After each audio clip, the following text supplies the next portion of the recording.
You have just got a very important assignment.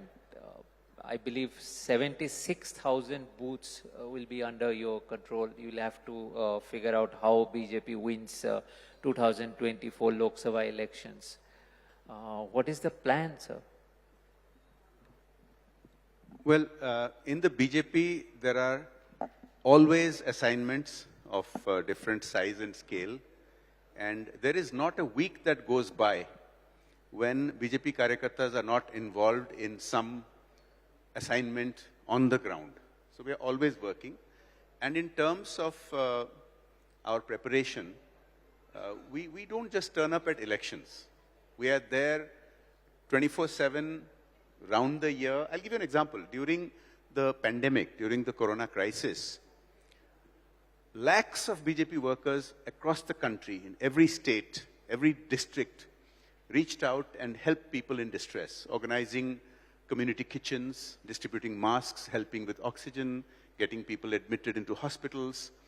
And similarly, when it comes to elections, we prepare a lot ahead of time. So internal works, I'm not going to go into the details of how we do all that, but we do reach out to people, both for just social work, to aid them, and also for our own political preparation. I would actually like to know, because this booth management and booth preparations for BJP, it's always discussed in political circles and among journalists also, because many experts say that the BJP's success across the country lies in this simple fact that they manage the booths very well. So how do you start your day? In the morning, do you start getting calls from the booths, or you start talking to the booth managers, or you get a call from the Union Home Minister or the BJP President? How do you manage these things? Because I find it very interesting that you would manage 76,000 booths, one person, so you would have a team. How are you planning to do it? The structure I would like to understand. Look, I'm not going to talk about this specific program because it's not a public program. This is an organizational program, and I'm not going to go into that. But suffice it to say that nothing in the BJP is a one-person effort.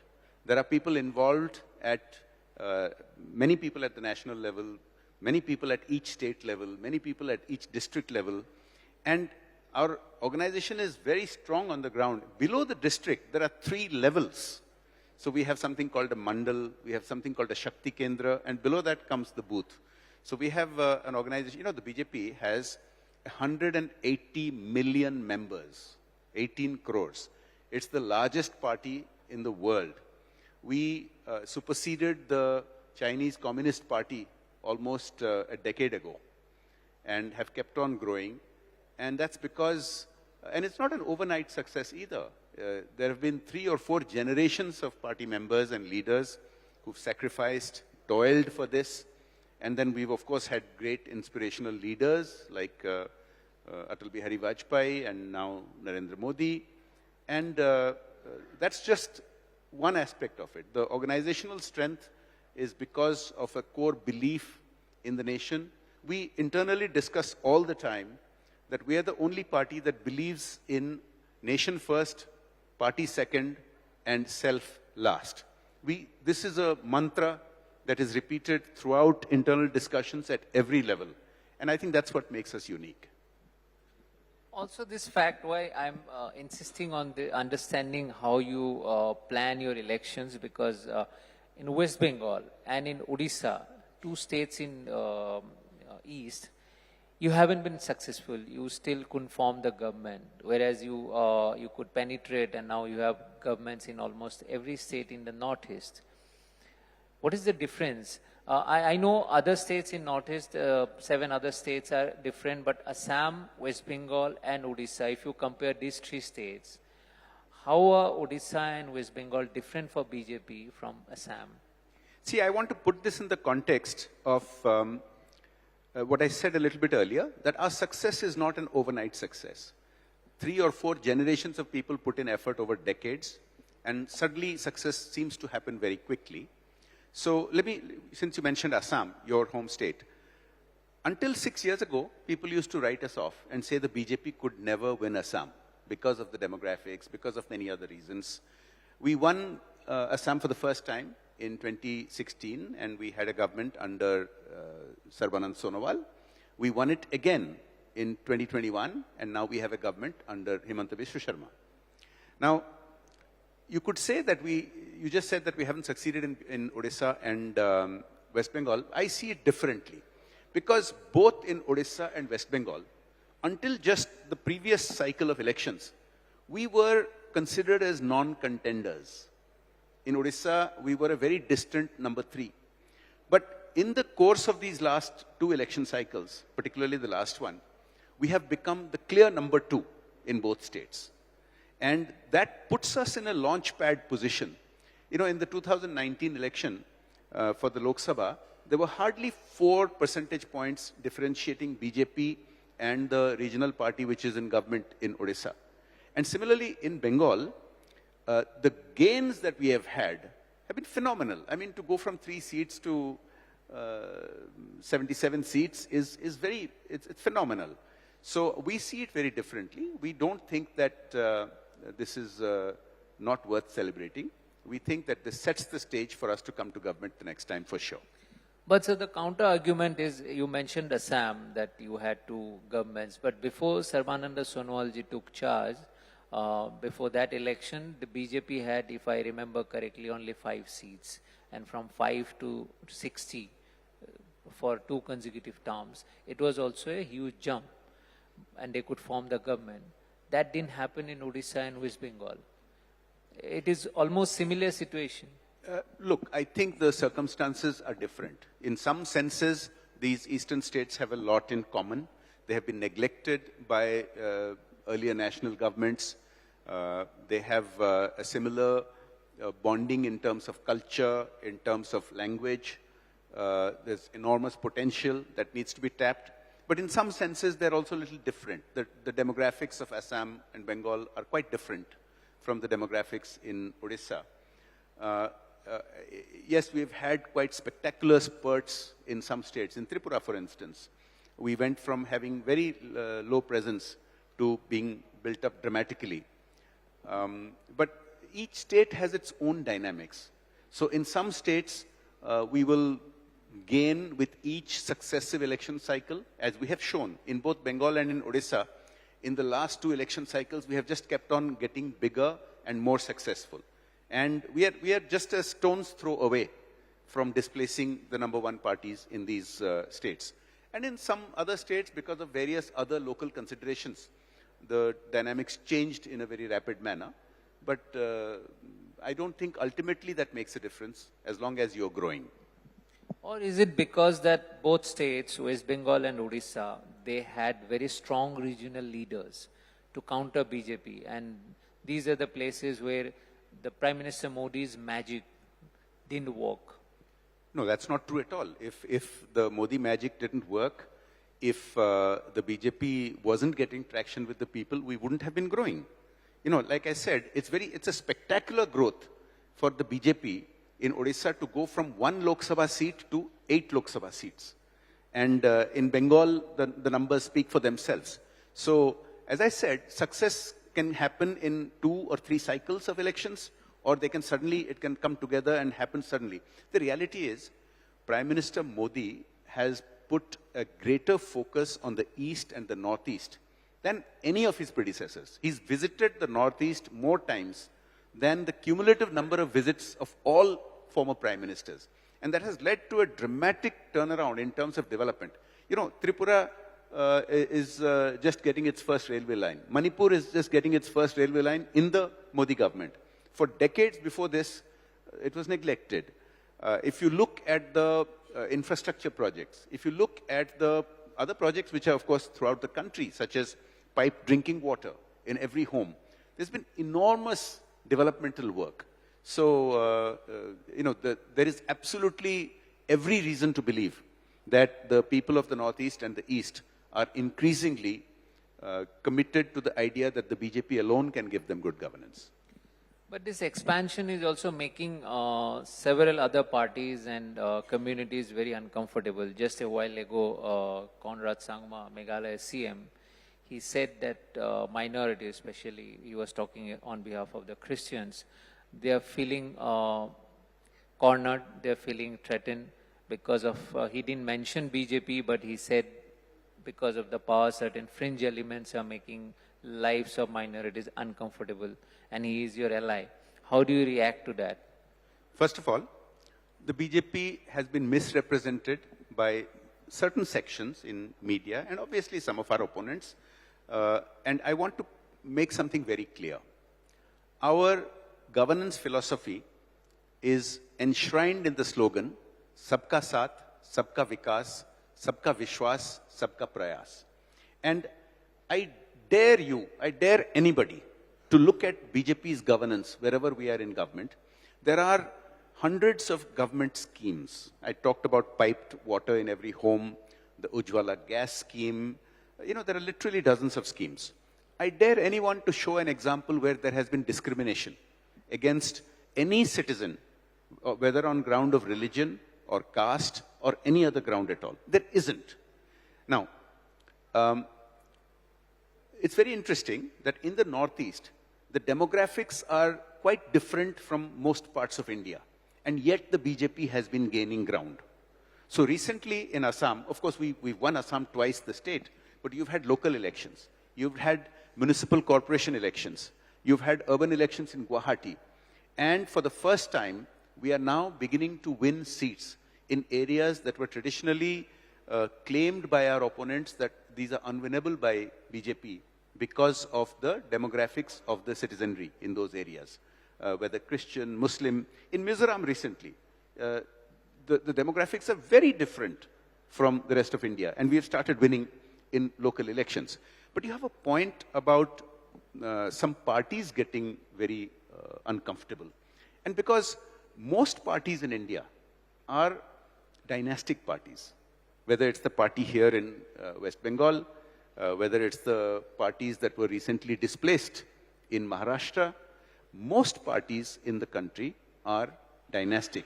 And they're getting increasingly nervous because the people of India, the aspirational youth population of India especially, is now looking to go beyond dynasties. You've seen the voting pattern changes in Uttar Pradesh, where the elections had been dominated almost entirely on issues of caste, on issues of groups that divided from each other. That's been changing because our mantra of focusing on development and the belief that Prime Minister Modi and BJP can deliver that, Sabka Saath, Sabka Vishwas, Sabka Vikas, without discrimination, is beginning to be increasingly accepted. So it's quite natural for many of these parties to feel very nervous. As you were saying, you're arguing actually the BJP's success and spread is all because of the developmental works and benefiting the target groups. If that's so, then why BJP has to practice divisive politics? Because after the BJP government came in, we see a lot of Hindu versus Muslim battles or issues related to goddess, or even statements on Twitter or on social media, people are getting arrested because of that. There is a kind of communal tension in the country. We are looking for temples in every mosque. Why do you need to do all that if your focus is only on developmental work and people are voting back BJP to power because of that only? Why do you need this kind of environment? No, the BJP doesn't practice divisive politics, but there are certain sections that want to promote that idea, and let me address that. The reality is, as I have repeated, the BJP does focus on developmental policies, and you've seen the massive number of policy changes that have taken place in the last 8 years, whether it is GST, whether it is economic reforms, so many examples, the massive investment in infrastructure, and there is absolutely no discrimination whatsoever. Nobody disputes that, neither do you. Now, this allegation that there is divisive politics is not true. We are very clear that we are bound by the Constitution. I urge people to read the BJP's own Constitution. The BJP's own Constitution is committed to the idea that every citizen of India is equal. Now, if there are people that have strayed from that idea, the BJP takes action on them. I don't want to go into specifics, but there are many examples where the BJP has taken disciplinary action where people stray from that. Are you referring to the Nupur Sharma incident? It doesn't matter who the individual is. The BJP does not condone the idea that you, make things personal or attack any religion or any caste or any group. The BJP doesn't believe in that. Now, the reality is there are certain unfinished business in the Constitution that the BJP is committed to doing. Article 370 was the only temporary article in the Constitution. The BJP was committed to removing it. All the opposition parties were committed to removing it, but they fell prey to appeasement politics and didn't do it. We did it. Our philosophy is justice to all, appeasement of none. Now, similarly, the so-called secular parties in India, now you in the media have a responsibility to question them, because the secularism as defined in India would not pass muster anywhere in the world. It was introduced by the colonial rulers, where only the places of worship of the majority population are controlled by government. That's not secularism. Places of worship of other religions are managed by their own communities, which is the way it should be. Now, if you start with the fundamental definition of secularism being wrong, you try and use this description that the places of worship of the majority population will be controlled by government. You try saying that to Americans or Germans or Japanese or UK and say this is secularism. They will laugh in your face. So these issues are being challenged. Now, look, there is a history.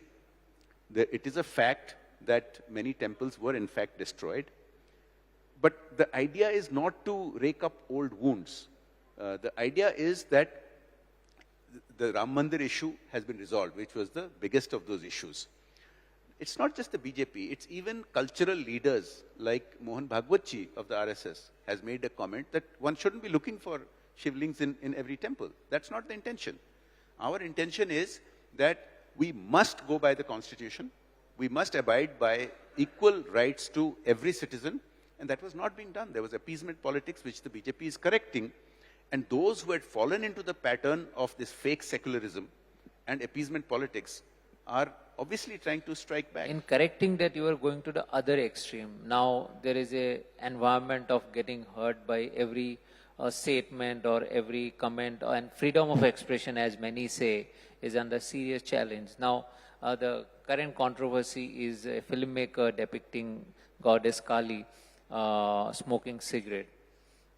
How do you react to that? Means many are demanding that, as you represent BJP, I want to know the party's view on this aspect. That many are saying that, oh, this is hurting Hindu sentiments and the filmmaker should be arrested. The other side is saying it's her freedom of expression. Where do you stand on this issue? Look, you in the media can't have it both ways. You can't say that the left liberal jihadi ecosystem can have freedom of expression. They can say whatever they wish. Wait, let me complete. You may not have said it, but the implication of what you are asking means... It's a very simple question. I'm answering it, if you let me. The point is this. There are people who are going around killing people. You see what happened in Udaipur. Okay?